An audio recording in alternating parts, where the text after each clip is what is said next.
कल की क्लास में हम लोगों ने कहाँ तक किया था? दीर्घ स्वर संधि करी थी हमने, और उसके आगे मैंने आपको उदाहरण दिए थे घर पे करने के लिए। तो घर जाके किए, अभ्यास किया था। क्यों अतीन्द्रिय में क्या हो गया? अतीन्द्रिय कहाँ पर लिखा हुआ है? अति प्लस इव या अति प्लस इंद्र, कहाँ पर है अतीन्द्रिय?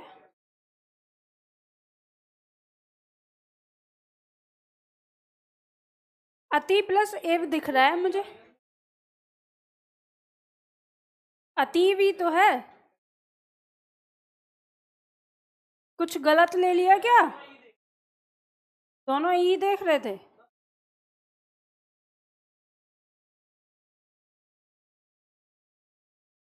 दो बार ही तो ई आएगा, तो क्या एक बार आएगा?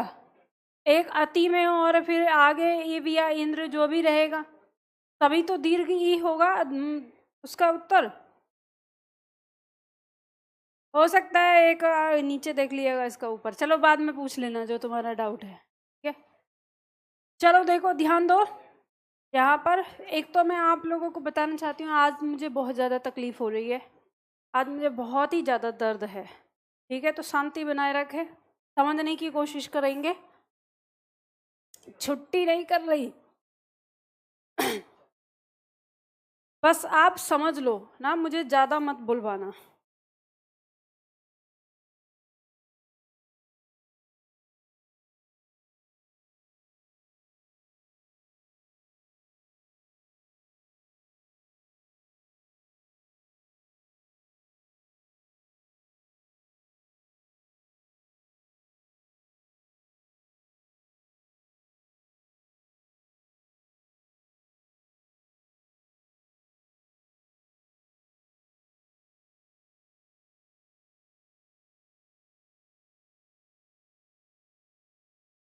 चलो, गुण स्वर संधि हम करेंगे। गुण स्वर संधि की परिभाषा लिखिए। कल के क्लास में हमने की थी दीर्घ संधि, जिसमें हमने कहा था कि किसी लघु या दीर्घ सजातीय वर्ण का मेल किसी लघु या दीर्घ सजातीय वर्ण से होता है तो उत्पन्न विकार सदैव क्या होता है? दीर्घ होता है। आज हम देखेंगे तो गुण संधि में आता है कि यदि किसी ए आ का मेल यदि किसी ई उ या री से होगा तो उत्पन्न विकार क्या होगा, तो वही हम देखेंगे। लिखिए, यदि किसी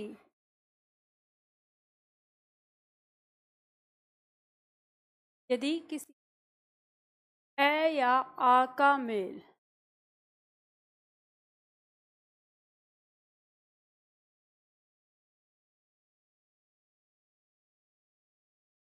किसी ई या ई से, उ या उ से, या री से हो,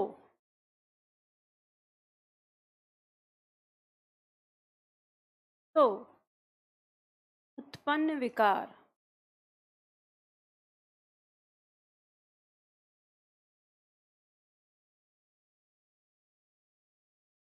क्रमशः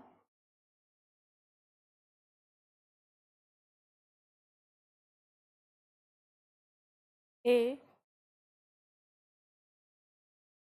ओ आ और हो जाता है।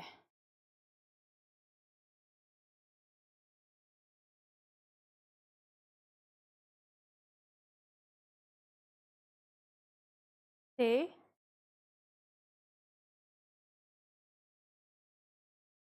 गुण स्वर संधि कहते हैं।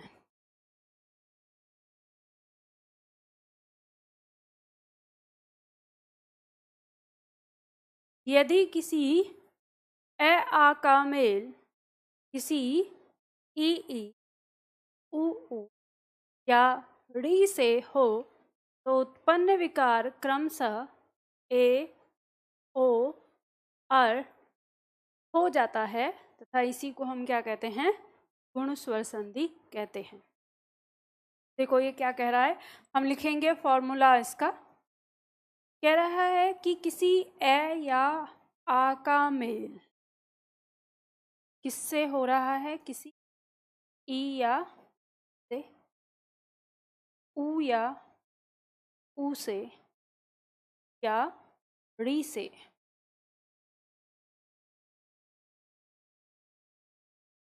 यदि ए या आ से ई और ई का मेल होता है तो उत्पन्न विकार क्या होता है, ए हो जाता है।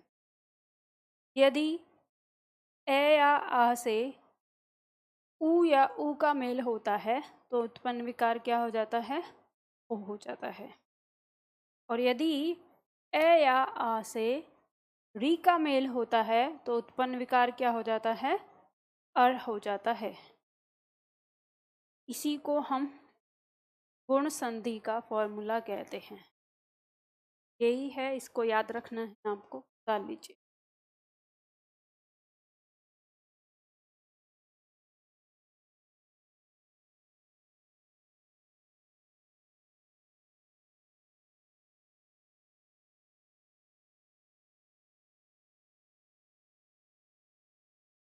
तीन तरह की स्थिति आपकी यहाँ हो जाती है। पहली स्थिति, दूसरी स्थिति और तीसरी स्थिति।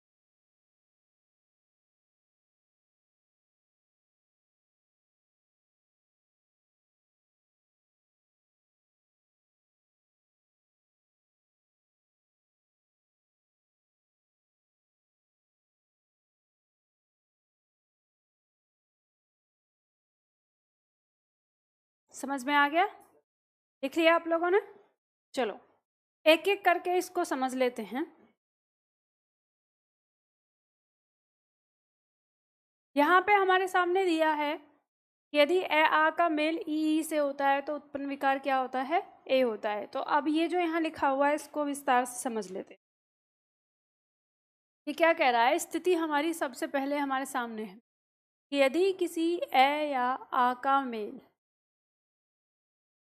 किससे हो रहा है, ई या ई से, तो उत्पन्न विकार सदैव हमारा क्या है, ए। इसकी मात्रा हो जाएगी ये।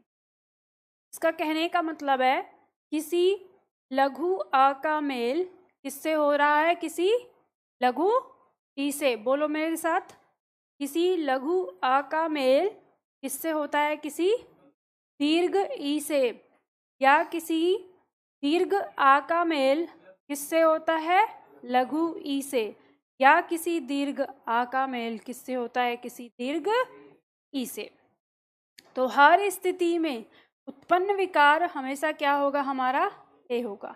इसकी मात्रा क्या आएगी, ये आएगी। ठीक है, तो यहाँ पर हम देख लेते हैं उदाहरण।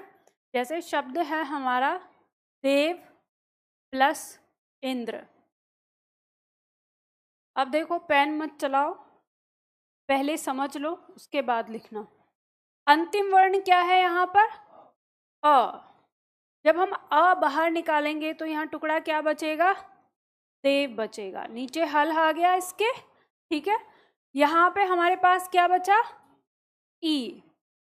तो दोनों का मेल करेंगे तो उत्पन्न विकार क्या होगा हमारा, ए, जो हमने देखा ही है।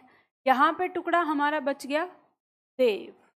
ठीक है, यहाँ पर हमारे पास टुकड़ा क्या बचा, इसे हम जोड़ लेंगे। अब हम इसे जोड़ कर लिख देंगे। ये ए इस व को पूरा करता है, तो क्या हो गया, व पे ई की मात्रा आ गई। ये टुकड़ा आ गया यहाँ पर, ये टुकड़ा आ गया। शब्द क्या हो गया, देवेंद्र। डाल लीजिए।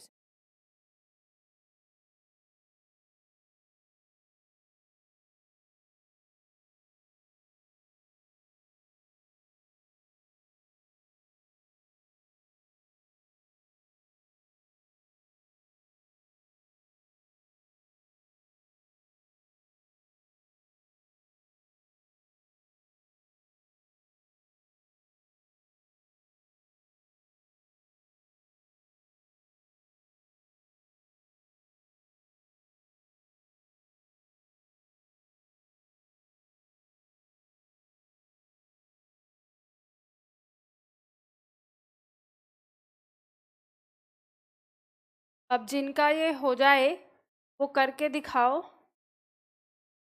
उमा प्लस इसका उमेश कैसे हुआ, करके दिखाओ।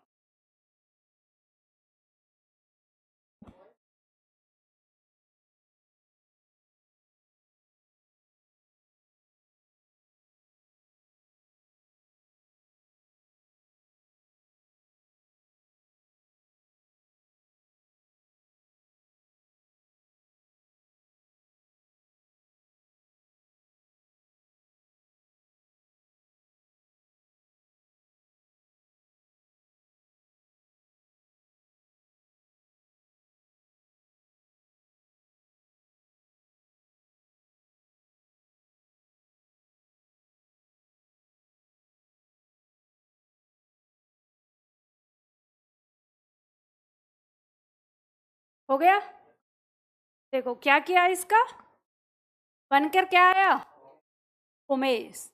अब देखो आप लोग आज तक ना संधि को ऐसे ही पढ़ते आए हो कि आपने इसको यहाँ पर उमा प्लस ईस पढ़ा, उमेश हो गया, संधि पढ़ ली। लेकिन आपको ऐसे ही नहीं पढ़ना, आपको ध्यान देना है जो उमेश बना, ये जो बनकर आया है उमा प्लस ईस से बना है। उमा माने, उमा किसका पर्यायवाची है? किसी को भी नहीं पता? पार्वती का। किसका पर्यायवाची है? पार्वती का, ठीक है। अब जो उमा का ईस यानी उमा का स्वामी है, तो इससे शब्द बना उमेश। तो उमेश किसका पर्यायवाची हो गया? भगवान शिव का, ठीक है। तो यहाँ आपको सिर्फ संधि के बारे में ही पता नहीं चलता है, आपको यहाँ पर्यायवाची भी पता चलते हैं। तो उमेश शिव का पर्यायवाची हो गया, उमा पार्वती का पर्यायवाची हो गया। तो आपकी परीक्षा में केवल उमेश या उमा प्लस ईस किसका पर्यायवाची, मतलब कि इसमें क्या संधि है, यही नहीं पूछा जाएगा, आपसे पर्यायवाची भी पूछा जा सकता है। तो आपको याद रखना है, ठीक है। इसी तरह से शब्द आता है, अगर शब्द आ गया रमा प्लस ईश, तो शब्द क्या बन गया? रमेश बन गया। इसी तरह से रमा किसका पर्यायवाची? लक्ष्मी का, ठीक है। और इसी से बना रमेश शब्द, तो किसका पर्यायवाची? विष्णु का, ठीक है। तो रमा का ईस विष्णु हो गया, ठीक है। इस तरह से आपको याद रखना है। अब देखेंगे अगला पॉइंट आता है हमारा, तो ये आपको समझ में आ गया। पॉइंट नंबर 2 आता है, स्थिति 2 कहती है कि किसी ए या आ का मेल किससे हो रहा है? किसी उ या ऊ से। तो उत्पन्न विकार हमारा क्या हो जाएगा? ओ हो जाएगा। मात्रा इसकी ओ हो जाएगी हमारी। इसका कहने का मतलब है कि किसी लघु अ का मेल किसी लघु ऊ से, किसी लघु अ का मेल किसी दीर्घ ऊ से, किसी दीर्घ आ का मेल किसी लघु ऊ से, किसी दीर्घ आ का मेल किसी दीर्घ ऊ से। स्थिति कोई सी भी हो, उत्पन्न विकार सदैव क्या आएगा? ओ आएगा, ठीक है। इसका मात्रिक रूप हो जाएगा ये, जैसे हम यहाँ पे शब्द देखेंगे, उदाहरण हमारे सामने हैं। शब्द है जैसे, उदाहरण लेते हैं हम, एक जैसे शब्द दिया है लंबा प्लस उदर। लंबा प्लस उदर। अब शब्द बन गया आपका लंबोदर, लेकिन कैसे बना? अंतिम वर्ण क्या है यहाँ? आ। प्रथम वर्ण क्या है? ऊ। दोनों का मेल करेंगे, उत्पन्न विकार क्या हो गया? ओ। यहाँ पे टुकड़ा क्या बचा हमारा? लम। अब किसी को ये तो नहीं हो रहा यहाँ तो बिंदी लगी थी, यहाँ मैं कैसे लगा दिया मैम ने? अब पता है ना सबको कैसे लगा है, ठीक है। यहाँ पे हमारे पास क्या बच गया? टुकड़ा दर बच गया, ठीक है। अब आगे बढ़ते हैं, इसको मिला देंगे, ये ओ इस ब को क्या करेगा? पूरा कर देगा। तो ये ब पूरा हो गया, ये म आधा रह गया, यहाँ ला आ गया, और शब्द आ गया हमारा। शब्द क्या बन गया? लंबोदर, ठीक है। उतार लीजिए।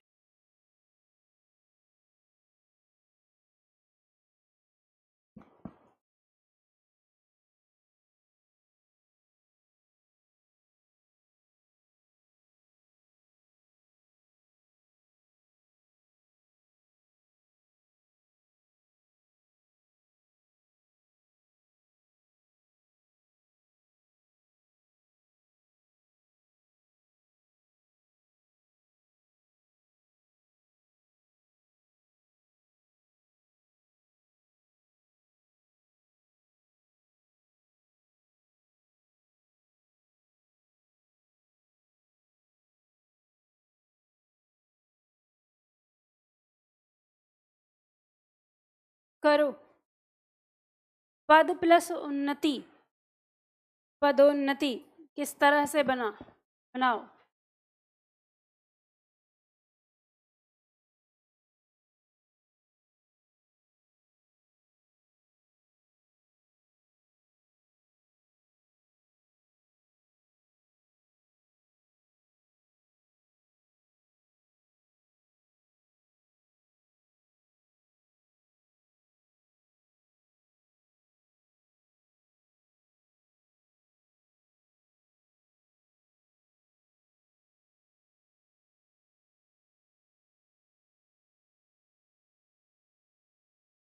समझ में आ गया? आगे देखो, अगला लेते हैं हम उदाहरण, पॉइंट नंबर 3।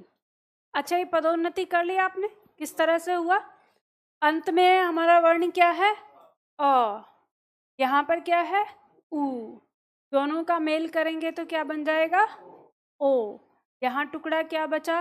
ये टुकड़ा आ गया। यहाँ पर टुकड़ा क्या बचा? पद।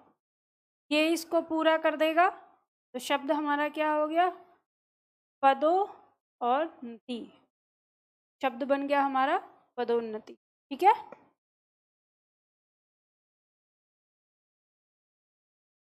पॉइंट नंबर 3 कहता है, यदि किसी ए या आ का मेल किससे हो रहा है? किसी री से हो रहा है, तो हमारा उत्पन्न विकार क्या होगा?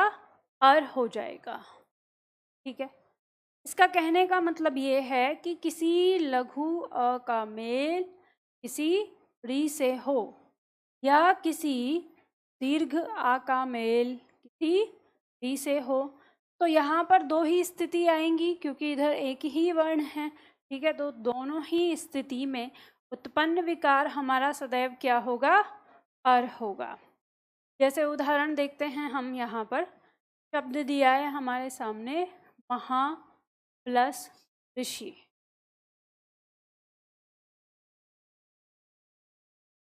अब देखो किस तरह से बनेगा शब्द। अंतिम वर्ण क्या है? आ। प्रथम वर्ण क्या है? री। दोनों का मेल करेंगे तो उत्पन्न विकार क्या हो गया? अर। यहाँ पर जो टुकड़ा है वो क्या बचा? टी। यहाँ पर टुकड़ा क्या बचा? हाँ, ह के नीचे हल आएगा क्योंकि बाहर निकाला है आ हमने। अब इसको जोड़ देंगे, जोड़ दीजिए। ये आ इस ह को पूरा करेगा तो ह पूरा हो गया। यहाँ पर ये टुकड़ा आ गया। अब ये आपका र आधा आ गया, ये टुकड़ा यहाँ रख दिया। अब आपको ये बात पता ही है कि जब हमारा र कोई आधा होता है और उसके पीछे जो वर्ण हमारा पूरा होता है, तो वो उसे उठाकर क्या करता है? अपने कंधे पर बिठा लेता है, यानी र का रेफ रूप आ जाएगा। तो शब्द क्या हो गया? महर्षि। क्या निकाल लीजिए।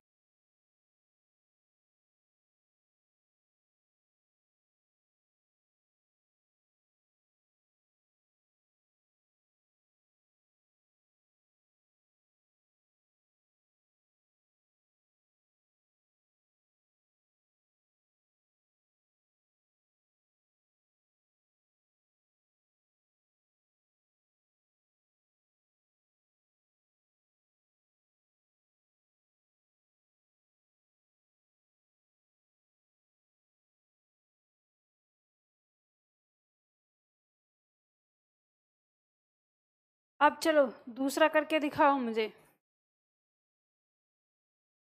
शब्द है आपका सप्त प्लस ऋषि, तो क्या हो जाएगा? सप्त ऋषि। अब यहाँ आपके सारे शब्द आ जाएंगे, जैसे राज प्लस ऋषि, ब्रह्म प्लस ऋषि। ठीक है, तो ब्रह्म ऋषि, राज ऋषि, सप्त ऋषि। समझ में आ गया ना? इसी तरह से।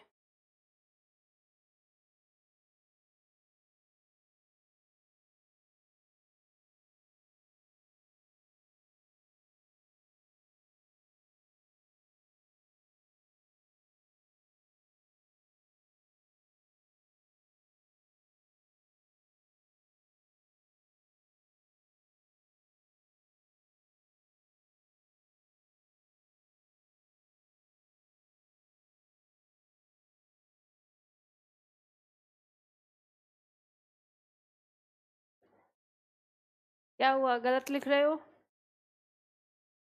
आर के नीचे आपने हल नहीं लगाया तो गलती हो गई है ना। अभी कलम रुक रही है, अभ्यास करना है आप लोगों को घर जाके, ठीक है। ये दिया है यहाँ पर आनंद प्लस उत्सव, आनंदोत्सव, ठीक है। इसी तरह से जितने यहाँ उदाहरण दिए हैं सारे उदाहरण को आपको अभ्यास करना है, ठीक है।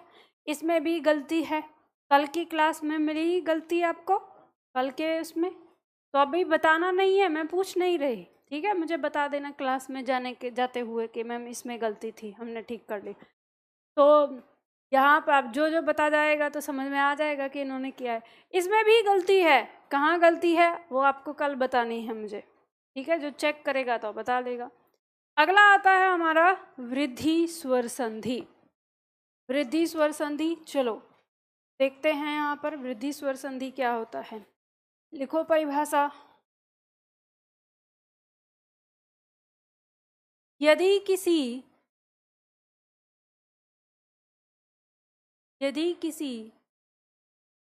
ए या आ का मेल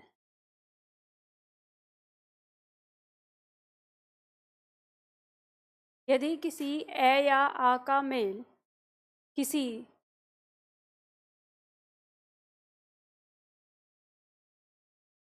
ए आए या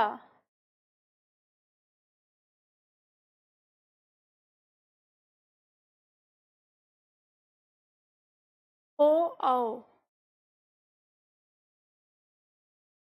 से हो तो उत्पन्न विकार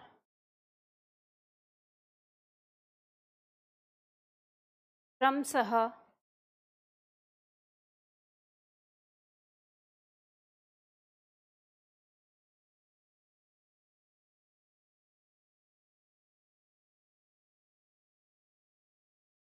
है तथा औ होता है।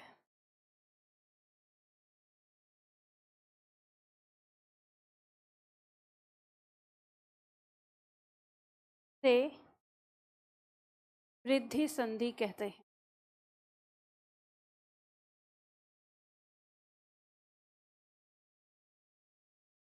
यदि किसी ए आ का मेल किसी ए आए या ओ औ से हो तो उत्पन्न विकार क्रम से अय और औ होता है, से ही वृद्धि संधि कहते हैं, ठीक है।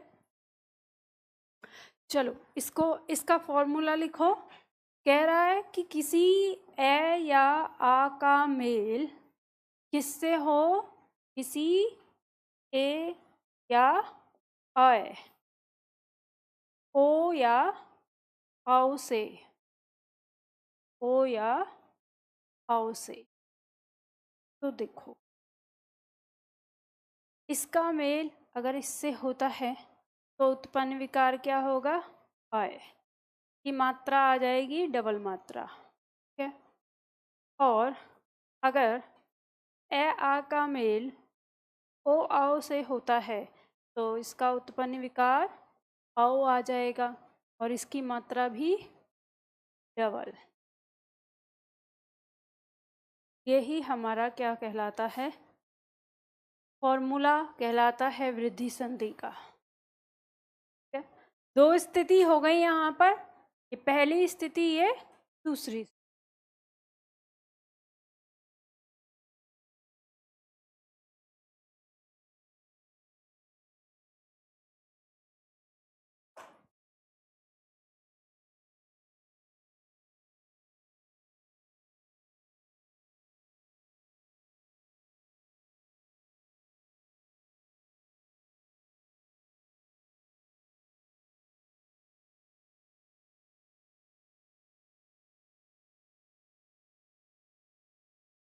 लिख लिया।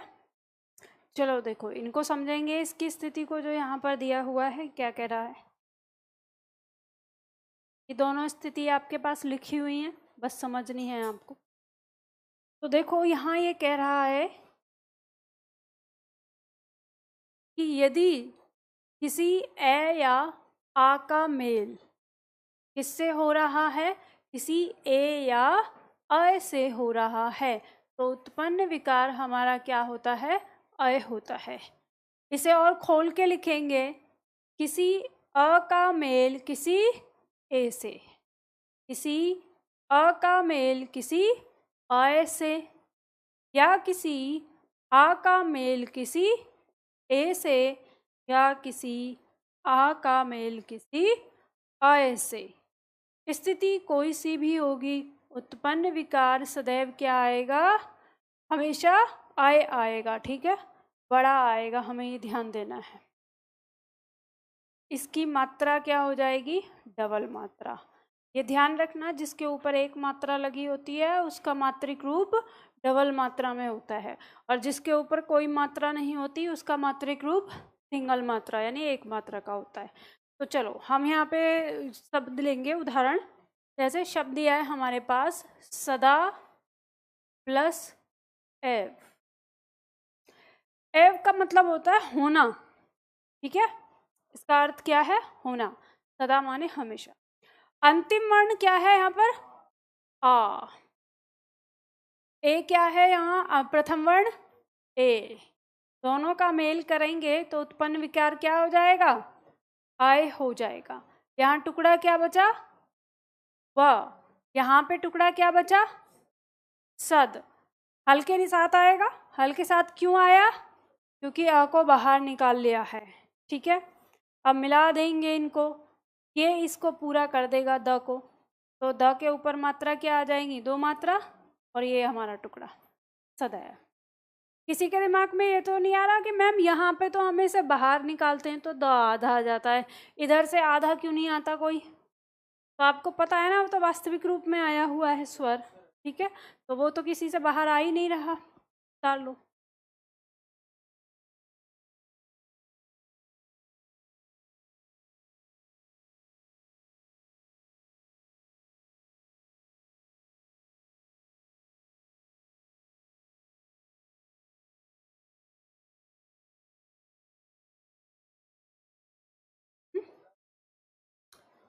मेरी हालत आज लग नहीं रही कि कल क्लास लूँ, छुट्टी कर लेते हैं, आगे देख लेंगे।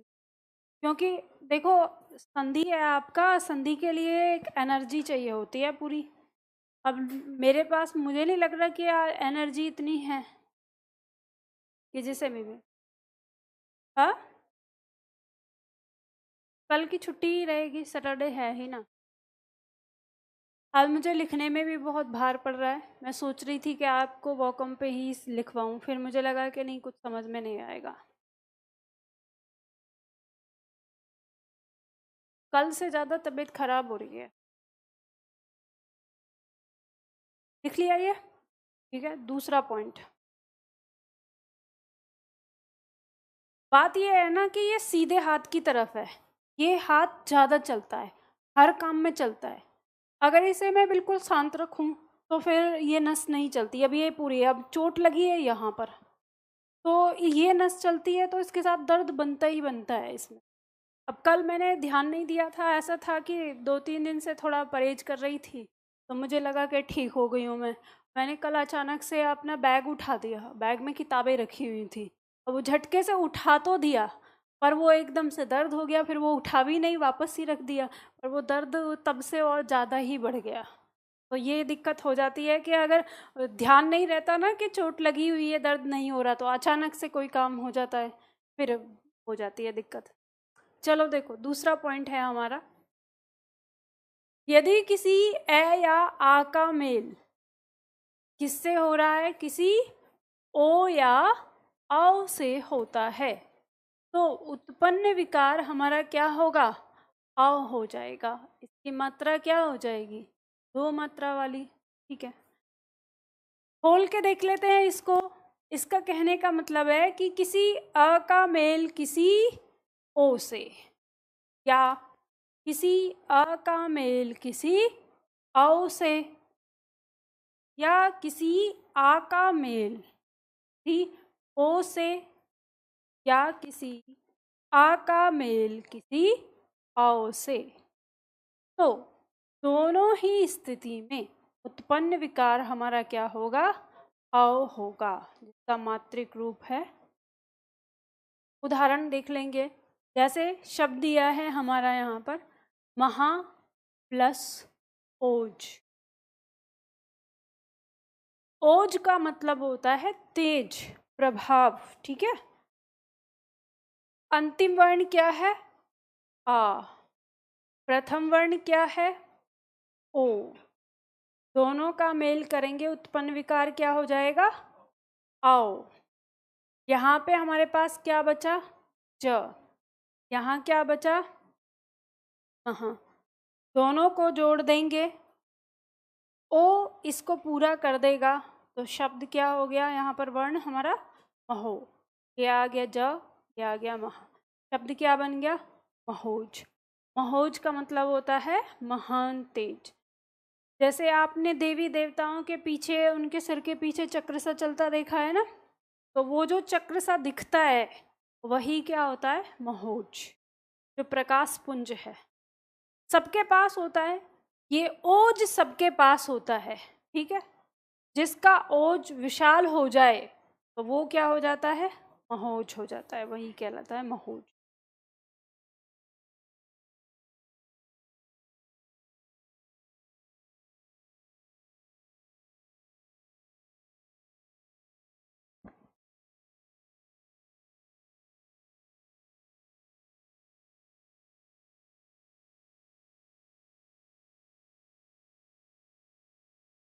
ये हमारी वृद्धि संधि, ठीक है।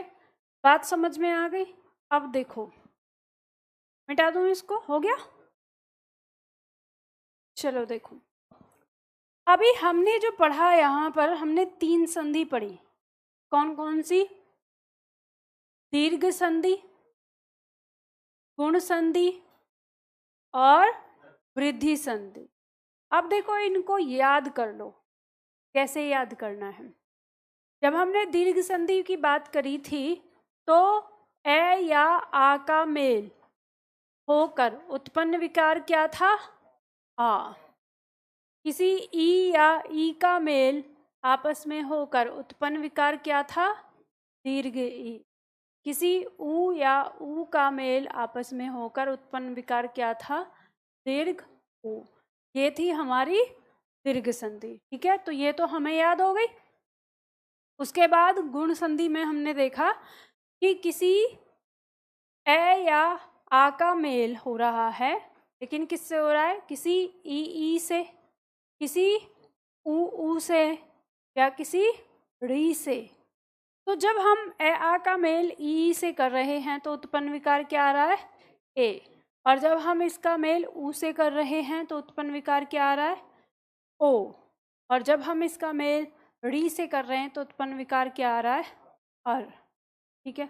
तो ये थी हमारी गुण संधि। अब इसके बाद हमने देखा वृद्धि संधि।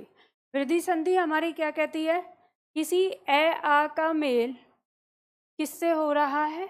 किसी ए आए से हो रहा है या किसी ओ या आउ से हो रहा है।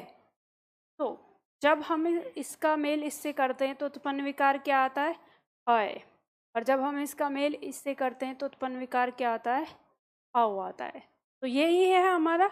अब देखो, इनमें अंतर आप देख लो कैसे याद करना है। देखो, दीर्घ संधि यानी दीर्घ वर्ण, ठीक है। तो उत्पन्न विकार क्या है दीर्घ संधि का? दीर्घ वर्ण। तो ऐसे याद रखो कि दीर्घ संधि मतलब दीर्घ वर्ण। अब मान लो कि आपका ये ए और अ है, ये लघु हैं कि दीर्घ हैं? ये वर्ण, इनमें कौन सा लघु है, कौन सा दीर्घ है? ये लघु है और ये दीर्घ है। हाँ, ऐसे ही पढ़ाया है मैंने आपको ये कब बताया कि ये लघु है ये दीर्घ है? दोनों क्या हैं? दीर्घ हैं, ठीक है। दोनों दीर्घ हैं, ये भी दीर्घ है और ये भी दीर्घ है, ये भी दीर्घ है और ये भी दीर्घ है। वो बचपन की कहानी थी जब आपको किसी ने पढ़ा दिया कि ये छोटा है और ये बड़ा है, ठीक है। ऐसा नहीं। लघु और दीर्घ, लघु हमारे अ ई उ और री ही होते हैं, लेकिन उसके बाद जितने भी वर्ण हैं वो हमारे क्या हैं? दीर्घ हैं, ये हमने पढ़े। तो ये इसमें तो दोनों दीर्घ दीर्घ हैं, लेकिन अब इस दीर्घ में अगर मैं आपसे ये पूछूं कि वह कौन सा वर्ण है जिसमें ज़्यादा वृद्धि हुई है, तो आपको पता चलेगा कि ये देखने में, यानी यहाँ तक इतना अगर हम देखें ये तो इसके जैसा देखने में, लेकिन इसमें एक वृद्धि क्या हुई है, एक की मात्रा की। और इसमें अगर देखें तो इसमें एक और मात्रा आ गई है एक्स्ट्रा, तो ये वृद्धि हो गई है। तो इतनी वृद्धि हुई है तो हमें वृद्धि से वृद्धि याद रहेगी कि जिस वर्ण में ज़्यादा वृद्धि हुई है वही हमारा परिणाम निकलेगा। तो वृद्धि संधि में हमारा वृद्धि वाला वर्ण याद आ गया। अब गुण संधि में हमारा जिसमें वृद्धि नहीं हुई है वो आ रहा है। अब इसे हम कैसे याद कर सकते हैं? गुण संधि को हम देख सकते हैं कि हमने देखा था कि अ प्लस ई मिलकर क्या बना रहा था, ए बना रहा था। तो इससे हम याद रखेंगे। अ के साथ ऊ मिलकर क्या बना रहा था, ओ बना रहा था, तो उससे याद रख लेंगे हम। तो अगर हम गुण संधि को भी अलग से ना याद रखें तो तीनों संधि में हमें ये पता चल जाता है कि दीर्घ संधि में तो दीर्घ वाला वर्ण आएगा हमारा परिणाम में, और वृद्धि संधि में हमारा वृद्धि वाला वर्ण आएगा। तो फिर गुण के लिए तो बच ही जाएगा आपका बिना वृद्धि वाला, तो याद रख लेंगे वो, ठीक है। तो ये तरीका याद करने का, जब आप याद करेंगे याद करने को। अब देखो ये चीज़ ध्यान देना कि मैंने आपको जैसे फॉर्मूला लिखवाए हैं और ये इसमें बताया है किस तरह से।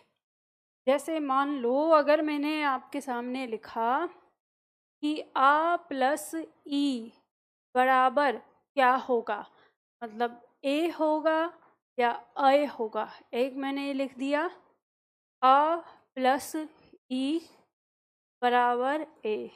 अब इन दोनों में से कौन सा सही है? अगर हम इसको देखें ये, तो ये नहीं होगा, ये क्या होना चाहिए था, ये होना चाहिए, तो ये गलत हो गया, तो ये सही है हमारा। आपकी परीक्षा में आजकल शब्द ना देकर ऐसे सूत्र देकर पूछ लेता है कि कौन सा सूत्र आपका संधि का है। अब यह 4 ऑप्शन आपको दे देगा, आपको ऐसे दे दिया, एक ऑप्शन दे दिया आपको जैसे आ प्लस ए बराबर अ, ऐसे लिख दिया। एक ऑप्शन दे दिया अ प्लस आ बराबर आ। एक ऑप्शन दे दिया ऊ प्लस ऊ बराबर ऊ। और एक ऑप्शन दे दिया आपको अ प्लस ई बराबर ए। ये हो गया ए बी सी और डी। और आपसे पूछा कि इसमें से गुण संधि कौन सी है बताइए, तो फिर आपको इसमें से चुनेंगे, दिमाग लगाना पड़ेगा। तो ये मत सोचना कि आजकल केवल आपको जो आप पढ़ रहे थे कि हिम प्लस आल्य, विद्या प्लस आल्य, इतने से ही काम चलेगा। आजकल जो उसने पूछने का तरीका है वो ये बता दिया है, क्योंकि उसको पता चल गया है कि बच्चा पढ़ने लगा है। अब बच्चा पढ़ने लगा है तो उसे याद रहता है, तो वो इस तरह से करने लगा। अब इसमें क्या होगा, इसमें आपको एकदम अपना आँख नाक कान सब एकदम फोकस करना पड़ेगा कि कहीं गलती ना हो जाए। तो अब यहाँ पे देखेंगे तो ये टाइम टेकिंग भी है, आपका समय लेगा ज़्यादा, क्योंकि आप बहुत सतर्कता के साथ इसको बनाएंगे कि इसने गुण संधि पूछा है। तो आप जब इसको देखेंगे कि ए आ का मेल ए आय से होता है तो आय परिणाम आता है, तो ये क्या है, हमारी वृद्धि संधि है, ठीक है। अब यहाँ पर दिया है ये क्या है, हमारी दीर्घ संधि है, और ये क्या है हमारी, तो यह भी दीर्घ संधि है हमारी। अब ये जो आया ये है हमारी गुण संधि। तो आपको ये फॉर्मूला याद रखना पड़ेगा। तो इसे इसीलिए मैं कहती हूँ कि जो संधि वाला जो पॉइंट है हमारा, ये हिंदी का मैथ्स है, ये कह सकते हो कि हिंदी का गणित है ये आपका। कि यहाँ पे हिंदी आपको पढ़ाते पढ़ाते ना बीच में आपका टेस्ट ले रही है कि आपको गणित आता है कि नहीं आता है, तो ये ध्यान रखना है ना, ऐसे प्रश्न आते हैं आपके। चलो आगे चलते हैं, अगला पॉइंट लेते हैं। अब ये हमें पता चल गया। अब इसके बाद यहाँ कुछ उदाहरण दिए हुए हैं आपको, तो ये उदाहरण आपको करने हैं, घर जाके ऐसे ही अभ्यास करना है जैसे मैंने दीर्घ संधि के बताए थे। अगला आता है हमारा यण स्वर संधि। अब यण स्वर संधि करने से पहले आपको एक चीज समझनी है कि हमारी संधि के नियम चेंज होते हैं। जैसे अभी तक हम क्या पढ़ रहे थे, अंतिम वर्ण और प्रथम वर्ण, दोनों वर्ण मिलकर आपस में क्या होते थे, परिवर्तित होकर एक हो जाते थे। तो ये नियम चल रहा था। तो इसे हम याद रखने के लिए ये मान लेते हैं कि इसे हम प्रेम का नियम कह लेते हैं। क्या हुआ, कोई दिक्कत है? बंद हो गया, हो जाने दो, इधर ध्यान दो, दिख रहा है ना, इधर दिख रहा है ना, तो बस इधर ध्यान दो। तो यहाँ पे हम ये कह सकते हैं कि दो मिलकर क्या हो जा रहे हैं, एक। तो जो दो मिलकर एक हो जाते हैं तो ऐसा कहाँ होता है, प्रेम में होता है। ठीक है, तो इसे याद रखने के लिए हम मान लेंगे कि ये प्रेम का नियम है। पर मैं आप लोगों को एक बात पहले ही बता देती हूँ, ये नियम मेरा है। संधि में ऐसा कोई नियम नहीं होता। पता चले कि 4 साल बाद आयोग ने प्रश्न पूछ लिया कि संधि में प्रेम का नियम कौन सा है, या किन किन संधि में प्रेम का नियम होता है, तो फिर बाद में आगे चल के कहो कि ये कहाँ से आ गया। ऐसा कुछ भी नहीं है। और ये ऐसा प्रश्न बनने की संभावना कैसे है? तो ऐसे है कि जैसे मैं आप लोगों को अभी पढ़ा रही हूँ, तो हमको पता है कि कितने सारे लोग टेस्ट बनाते हैं अलग अलग। अब किसी ने ना कहे, अल्प बुद्धि वाले व्यक्ति ने हिंदी पूरी पढ़ी न हो, ये दिखा कि अच्छा निधि मैडम पढ़ाती हैं, इतना नाम है उनका, निधि मैडम ने बताया था कि दीर्घ संधि और वृद्धि संधि और जो गुण संधि है उसमें प्रेम का नियम लगता है। तो बस ऐसे ही बना दिया प्रश्न कि कौन सी किन किन संधियों में प्रेम का नियम लगता है, और फिर आगे बन गया वो उत्तर आप लगा रहे हो, दीर्घ संधि, गुण संधि और वृद्धि संधि। तो ऐसा कोई ना, तो कोई ऐसा नाम है ना कुछ है।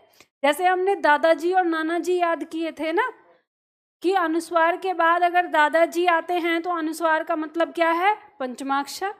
और अनुस्वार के बाद नाना जी आ रहे हैं तो अनुस्वार का मतलब क्या है, अनुस्वार ही है।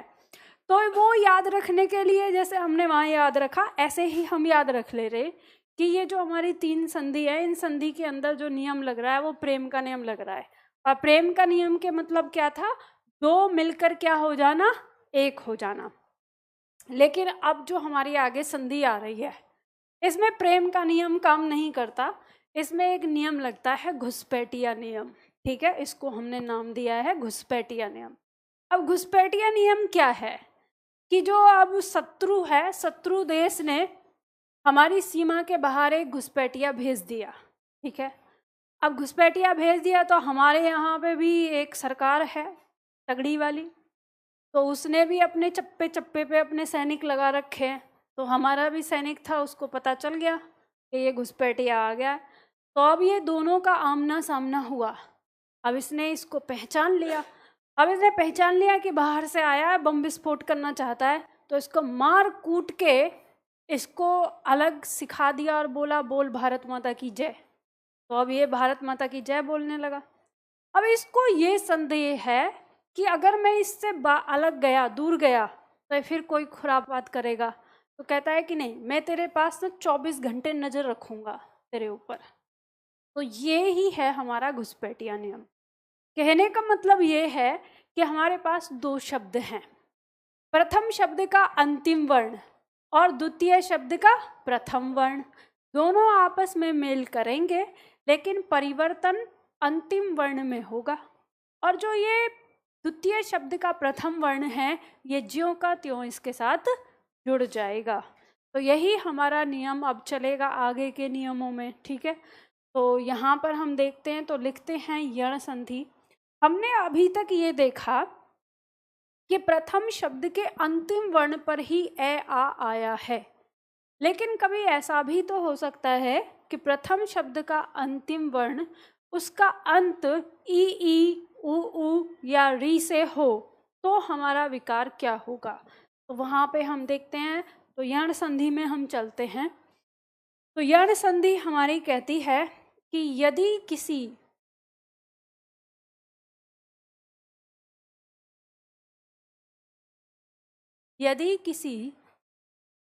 ई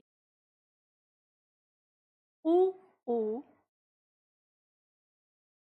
या री का मेल किसी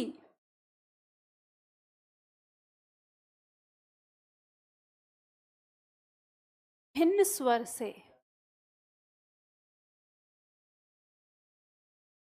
किसी भिन्न स्वर से हो तो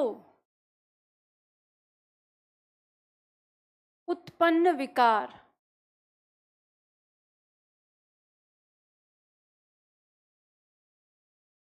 ई का य,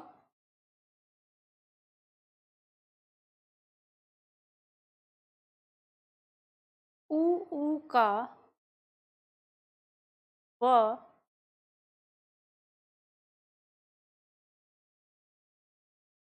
तथा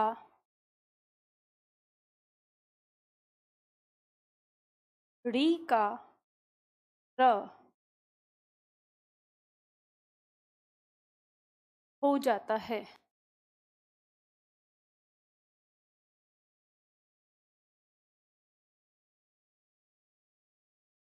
तथा साथ आने वाला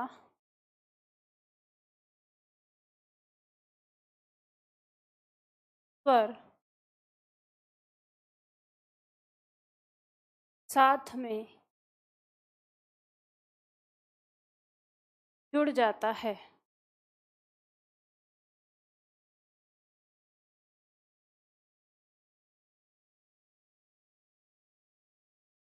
इसे यण स्वर संधि कहते हैं। इसे यण स्वर संधि कहते हैं।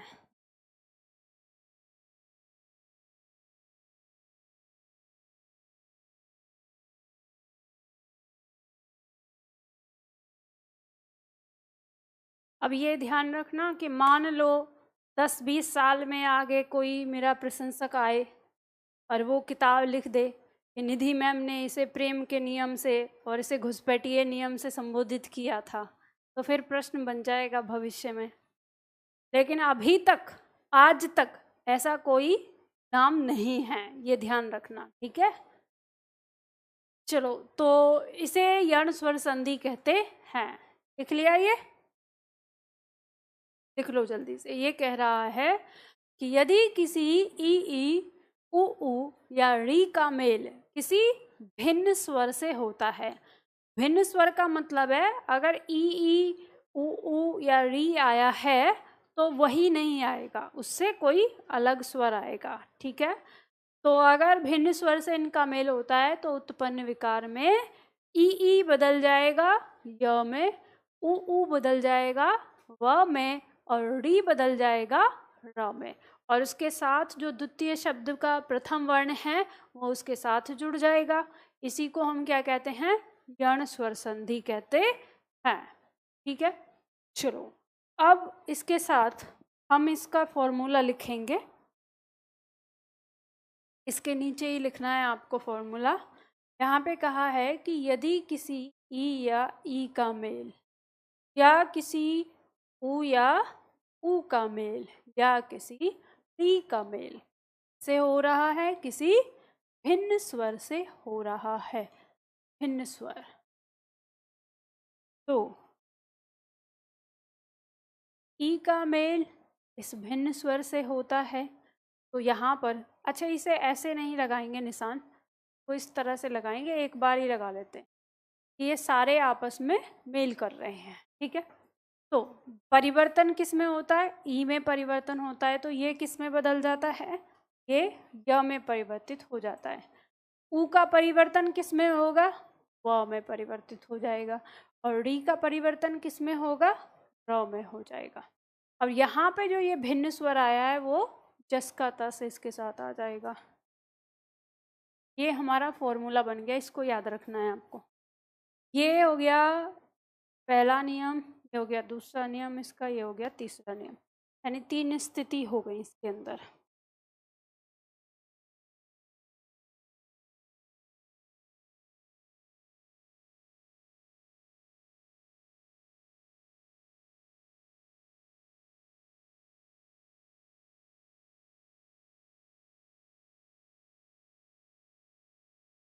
हो गया? चलो, अब इन स्थितियों को एक एक करके समझेंगे, एक एक करके इन स्थितियों को देखते हैं। यहाँ पर दी हुई है आपके पास, ठीक है, स्थिति 1 दी है पहले तो। अब जो यहाँ पर दिया हुआ है इसी को हम समझते हैं, ठीक है, जो ये लिखा हुआ है इसको समझ लेते हैं क्या कह रहा है। स्थिति नंबर 1 कह रहा है कि यदि किसी ई या ई का मेल किससे हो रहा है, किसी भिन्न स्वर से हो रहा है, ठीक है, भिन्न स्वर से,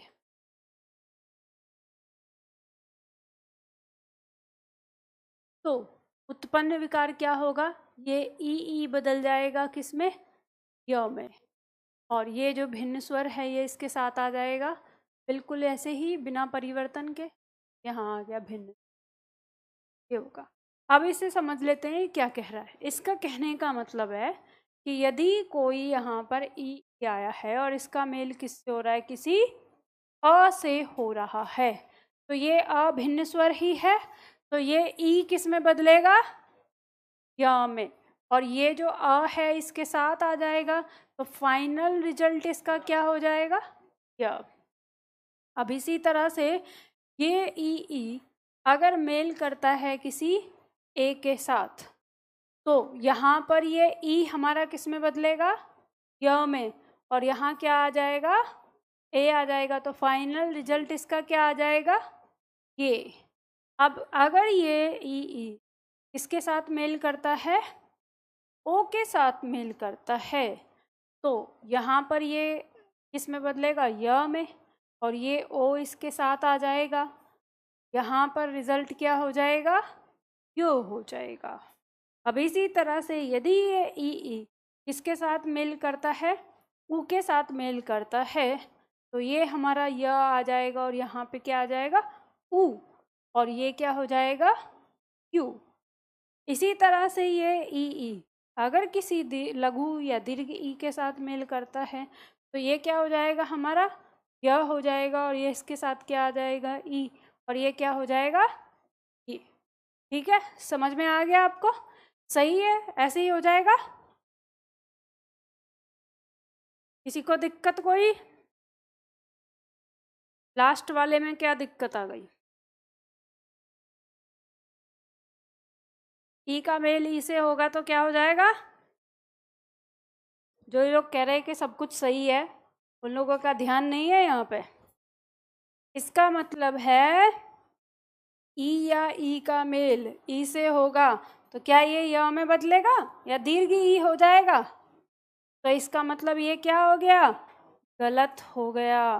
ठीक है, तो ये मैंने जानबूझ के किया था ताकि आप इस चीज़ को पहचान लें कि ऐसा ना हो कि आप इसको ऐसे ही करते हैं और फिर गड़बड़ हो जाए आगे। तो क्योंकि हम क्या कर रहे हैं, भिन्न स्वर की बात कर रहे हैं, तो भिन्न स्वर मतलब वो स्वर आएगा ही नहीं, और समान स्वर आने पे तो किस में चला जाता है, वो दीर्घ संधि में चला जाता है। ठीक है, तो अब यहाँ पर लिख लो जो आपका ये दिया हुआ है, यहाँ एक पॉइंट आपको लिखना है कि ये जो लिखा हुआ है, जैसे यहाँ पर अ आया है, आ आया है तो य और आ हो गया, ऊ आया है तो यू हो गया, यहाँ ए आया है तो यहाँ ए, और यहाँ औ आया है तो यहाँ यो। तो हमारे छात्र कभी कभी ये समझ लेते हैं कि इसके साथ अगर आए आ गया तो वो आएगा नहीं, तो ध्यान दो ये लिख लो कि ये भी आ जाएगा, और इसके साथ यहाँ पर ओ आ गया तो इसका मतलब यो हो जाएगा। ठीक है, मना नहीं किया है यहाँ पर। अब यहाँ क्या नहीं होगा, यहाँ ये और ये किसी भी कीमत पे नहीं होगा। क्यों नहीं होगा, क्योंकि ई बदलेगा ही नहीं य में, है ना, जब ई के साथ ई आएगा तो वो तो दीर्घ ई में बदल जाता है। तो इसलिए लिख लो ताकि आपको याद रहे कि 11 पॉइंट में से आपका ये 2 पॉइंट ऐसा है जो नहीं होगा। अब आपका दिमाग कहेगा कि मैम अगर इसके साथ मान लो यहाँ पे ई आ गया और ई के साथ अगर डी हुआ तो क्या ये रिजल्ट आएगा, तो आएगा, संस्कृत में होता है ये।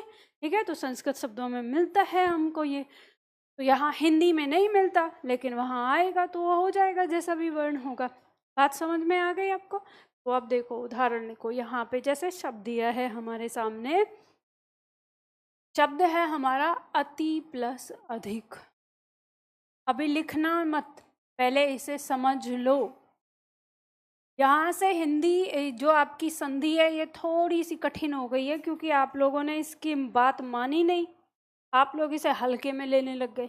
अब हल्के में लेने लग गए तो नाराज हो गई अभी ये, इसलिए फिर भी अभी कह रही हूँ, फिर भी इससे डरने की एक्टिंग करो, तो मेरे साथ मत लिखा करो। देखो ये लिखे जा रहे हैं, नहीं रहे हैं। हाँ कर रहे हो, वो मुझे पता है, तुम ही अकेले एक स्टूडेंट थोड़ी हो, इतने सारे तमाम बैठे हैं। वो उनको मैंने रोका है ना अभी, तो पहले समझ लो उसके बाद करना आगे। अभी बहुत संधि पड़ी हुई है। अब अगर संधि तो गुस्सा हो गई, और अगर मैम गुस्सा हो गई तो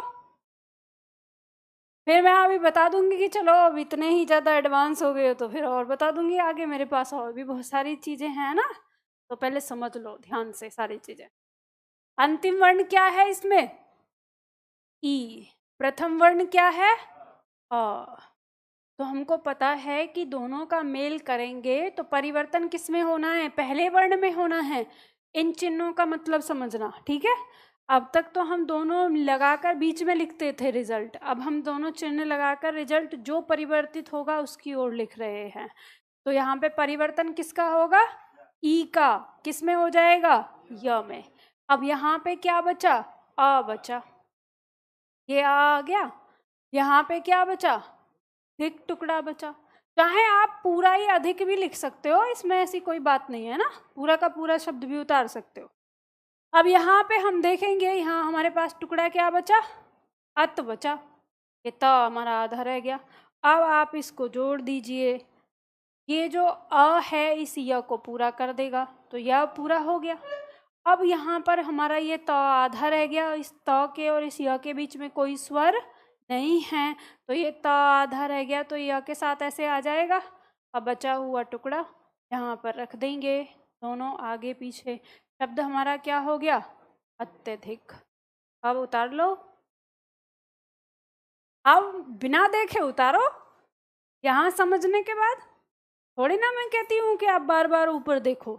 जब आपको यहाँ समझ में आ गया तो आपने एकदम उतारो फिर शब्द लेकर, ऐसे ही करो, ठीक है।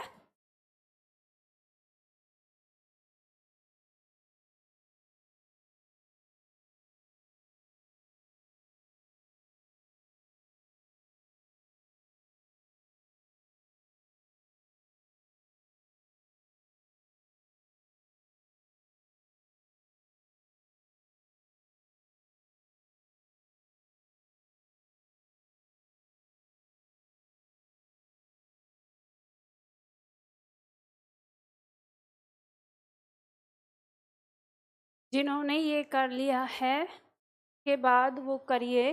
तो शब्द है, एक उदाहरण शब्द है आपका यदि प्लस अंत, नहीं सॉरी, आदि प्लस अंत करिए। आदि प्लस अंत, अंत अंत अंत, और इसका हो गया शब्द आद्यंत। करके दिखाओ।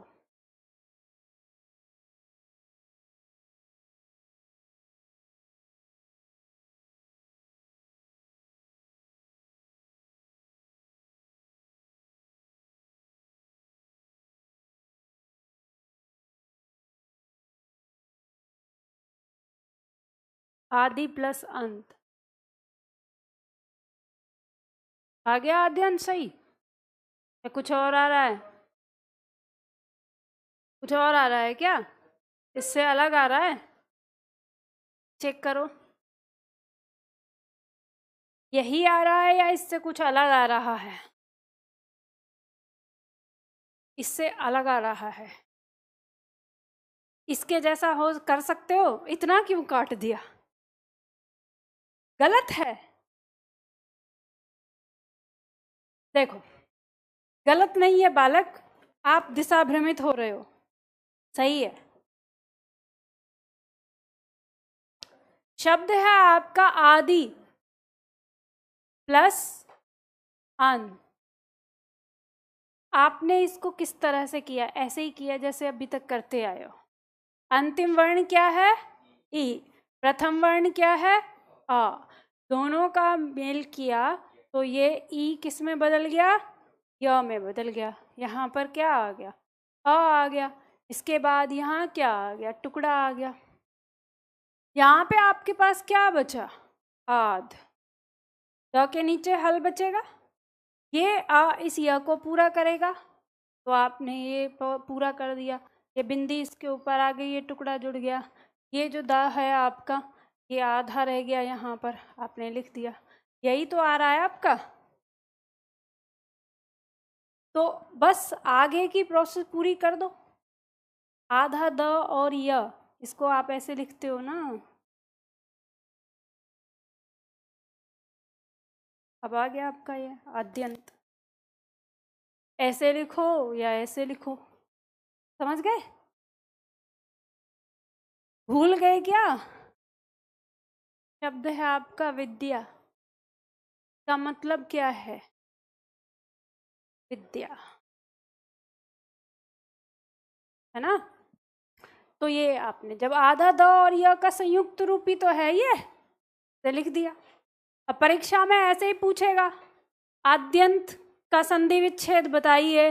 आदि प्लस अंत रहेगा एक ऑप्शन में, एक ऑप्शन में दिया होगा ऐसे, आद्य प्लस अंत। आधे से ज्यादा लगा के आएंगे इसको, ठीक है ना? तो बस आपको पता है, जहाँ आद्यंत आ जाएगा आपको पता है इसका मतलब क्या है। जहाँ भी आद्यंत लिखा होगा पहले खोल के लिख लेना समझने के लिए, तभी समझ में आ जाएगा आदि प्लस अंत है, ठीक है? इस तरह से। ऐसे ही यद्यपि शब्द लिखा है, यदि प्लस अपि से बनेगा शब्द यद्यपि, ठीक है? इस तरह से। तीसरा पॉइंट देखो, अब ये बात आपको समझ में आ गई। यहाँ पे दूसरा पॉइंट देखेंगे हम। अब जो आपने वहां पे समझा पहले कि किसी ऊ का मेल किसी भिन्न स्वर से होगा, तो ऊ किस में बदलेगा? व में, और भिन्न स्वर उसके साथ आ जाएगा। तो यहाँ पे हम देखेंगे ऊ का मेल अ से कर रहे हैं, तो ऊ किस में बदलता है? व में, और अ इसके साथ आ जाता है, तो रिजल्ट क्या हो जाएगा? व हो जाएगा। तो इस तरह से हम देखेंगे, आ से करेंगे तो वाह हो जाएगा, ई से मेल करेंगे तो वी हो जाएगा, ई दीर्घ वी ई से करेंगे तो वी हो जाएगा, ए से करेंगे औ से करेंगे तो वे और वो। अब यहाँ पर आपको पता है अगर अय आ गया तो ये भी हमारा क्या हो जाएगा? वही। और अगर यहाँ पर ओ आ गया तो इसमें भी क्या हो जाएगा? ओ। बात समझ में आ गई?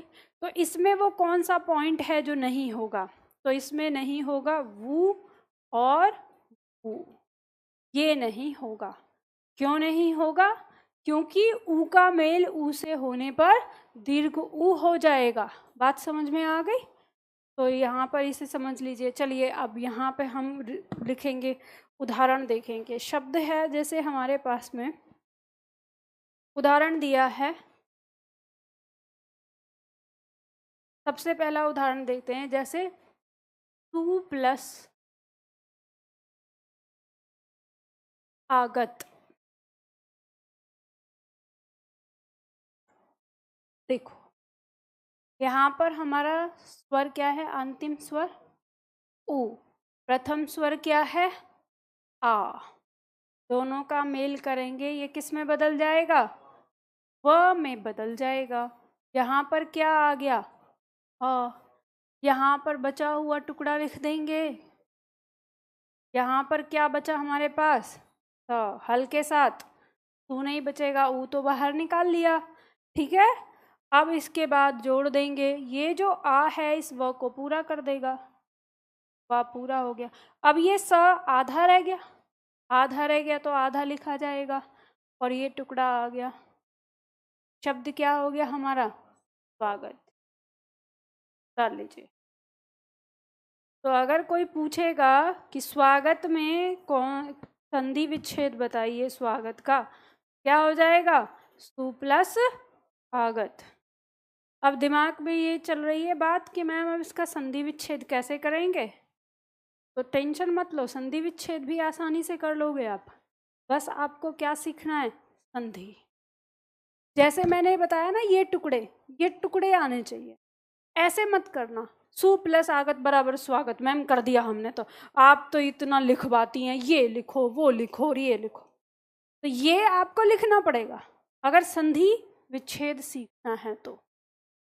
ठीक है, इसको आप क्रम को अगर करेंगे तो आराम से समझ में आ जाएगा। हो गया, ये समझ में आ गया। चलो तीसरा पॉइंट हमारा कह रहा है री अगर किसी भिन्न स्वर से मेल करेगा तो क्या होगा, तो ये री किस में बदलेगा, र में, और ये भिन्न स्वर आ जाएगा यहाँ पर। ठीक है, अब ये भी यहाँ पे यही कह रहा है कि री का मेल अ से हो, आ से हो, ऊ से हो, ए ओ से हो, तो आए। ठीक है, और औ, ये यहाँ पर ओ और आए दोनों की बात कर रहा है। इसी तरह से यहाँ पे यानी जैसे इसमें ई नहीं आया है तो ई भी इसमें आ जाएगा। ठीक है, ये बात ध्यान रखना। इसमें अगर नहीं होगा तो कौन सा नहीं होगा, र के ऊपर री की मात्रा, ये वाला पॉइंट नहीं। ठीक है, री का मेल री से नहीं होगा, वो कहाँ हो जाता है, संधि हो जाएगी उसकी, दीर्घ संधि, संस्कृत वाली दीर्घ संधि आ जाएगी। ठीक, अब देखेंगे उदाहरण। जैसे शब्द दिया है हमारे सामने मात्र, शब्द है मात्र प्लस आज्ञा, तो शब्द क्या हो जाएगा, मात्राज्ञा हो जाएगा। देखो किस तरह से बनेगा, इसका हम री निकालेंगे बाहर, यहाँ क्या हो गया री, प्रथम वर्ण क्या हो गया आ, दोनों का मेल करेंगे, किस में बदलेगा, र में बदलेगा। यहाँ पे हमारा क्या आ गया आ, यहाँ हमारे पास क्या आ गया, टुकड़ा आ गया बचा हुआ। यहाँ क्या बचा हमारे पास, मात, त हल के साथ बचेगा, जोड़ दीजिए अब इसको। ये जो आ है र को पूरा करेगा, र पूरा हो गया, ये त आधा रह गया। अब ये त यहाँ से आधा है, तो देखो र के साथ हम किसी भी वर्ण को ऐसे आधा नहीं लिखते। मान लो च लिखना हो या र के साथ ऐसे त लिखना हो तो ऐसे नहीं लिखते, तो फिर र के कैसे आधा लिखते हैं। अगर र से पहले कोई व्यंजन आधा होता है तो हम कैसे लिखते हैं, र अपने पदेन रूप में बदल जाता है। ठीक है, तो र किस में बदल जाता है, पदेन रूप में। मान लो कि अगर हमारा च आधा है, र पूरा है, तो ऐसे लिखा जाएगा। ठीक है, ज आधा है, र पूरा है, तो ऐसे लिखा जाएगा। त आधा है तो र पूरा है, तो ऐसे लिखा जाएगा। बात समझ में आ गई ना। तो यहाँ पे हमारा त आधा ही है तो इसे हमने ऐसे लिख लिया, ये आ गया और ये आ गया। अब ये मात्राज्ञा जो शब्द है, अब आपको पता है ये संयुक्त रूप में बन जाएंगे दोनों, और ये संयुक्त रूप में क्या बनेंगे, त के नीचे र का पदेन रूप आ जाएगा। त के नीचे र का पदेन रूप, आप इसको इस तरह से त बना के ऐसे लिखें, या फिर आप इसमें इसको इस तरह से लिखें त्र। ठीक है, दोनों का मतलब एक ही होता है, चाहे आप इसको इस तरह से लिखें। तो ये शब्द हो गया हमारा मात्राज्ञा। समझ में आ गया, उतार लीजिए, वो लिख लेना। अब कोई सा भी शब्द हो, भात्र प्लस आज्ञा भात्राज्ञा, पितृ प्लस आज्ञा पित्राज्ञा। ठीक है, मात्र प्लस आदेश मात्रादेश। ठीक है, पितृ प्लस आदेश पित्रादेश, इस तरह से बन जाएगा। ये 5-6 शब्द हैं आपके, यही आते हैं, मात्र पितृ भात्र इन शब्दों के साथ आते हैं। ठीक है, तो ये उतार लेना, यही आपके आ जाएंगे शब्द।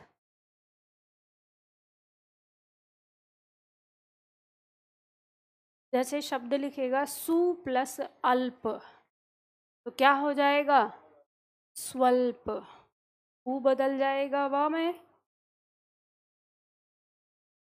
तो स्वल्प का मतलब क्या होता है, थोड़ा, बहुत थोड़ा हो, स्वल्प कहते हैं।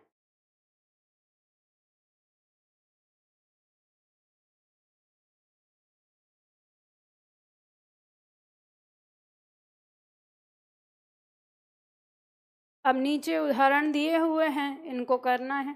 जैसे एक करके दिखाओ, जिनसे हो गया अति प्लस आचार, अति प्लस आचार बराबर करो तो क्या हो जाएगा? अत्याचार।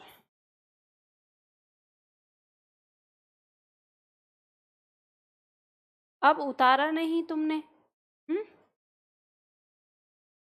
उतार लिया? अच्छा ठीक है, मुझे लगा मैंने उधर देखा अयादी संधि पे, मुझे लगा कि अब इतना बुरा मान गए कि अब मैं बाद में भी नहीं उतार। हाँ रफ वर्क का देखो, इसमें होगा शायद संधि के बाद ही है, लास्ट में, अंत में कर रखा है आपने तो रफ वर्क पहले से, तो दूसरी ले आया करो रफ साथ में। तो इस पुस्तक के अंत में भी है पेज, है ना? शायद पुस्तक के अंत में भी है, नहीं है? चलो आपने ज़्यादा ही ख़त्म कर दिया रफ पर। हाँ चलो ये बात समझ में आ गई आप लोगों को। अब देखो यहाँ पर इतने सारे शब्द दिए हुए हैं, अब इनको आपको घर जाके करना है, सबसे ज़्यादा महत्वपूर्ण है। अब एक चीज़ और याद रखनी है, एक तो आपकी परीक्षा में ये आता ही है, संधि पूछी जाती है, दूसरा इसमें बहुत सारे शब्द आपके वर्तनी शुद्धिकरण में पूछे जाते हैं, जैसे अत्यावश्यक, गत्यावरोध, गत्युपदेश, जैसे प्रत्युत्तर, प्रत्युपकार, अत्याचार, ये ऐसे शब्द हैं जो आपकी वर्तनी शुद्धिकरण में भी आते हैं। तो जब आपको संधि आती है तो वर्तनी शुद्धिकरण भी अच्छे से आप कर पाएंगे, है ना, शब्द को लिखना सीख पाएंगे। तो ये आपको अभ्यास करना है। अब आपके पास ना 2 दिन है, अब 2 दिन आपको मिल गए, कल का और परसों का, तो ये 2 दिन में जो आपके ये 1.5 घंटे होंगे, तो 1.5 घंटा कल का और 1.5 घंटा परसों का। तो जिस टाइम में आप यहाँ पढ़ने आते हैं उसी टाइम में 1.5 घंटे आप संधि का अभ्यास कर लेना पूरा। तो शुरू से लेकर जो आपने दीर्घ संधि से लेके और जो यण संधि हमारी यहाँ तक पढ़ी है, इसका पूरा अभ्यास कर देना। अभ्यास कर दोगे तो फिर आपको सारी चीज़ें समझ में आएंगी, फिर हम संधि विच्छेद भी आसानी से कर पाएंगे। ठीक है, तो आज के लिए इतना ही करते हैं, फिर मिलते हैं कल की क्लास में, मतलब आने वाली क्लास में सोमवार को ना।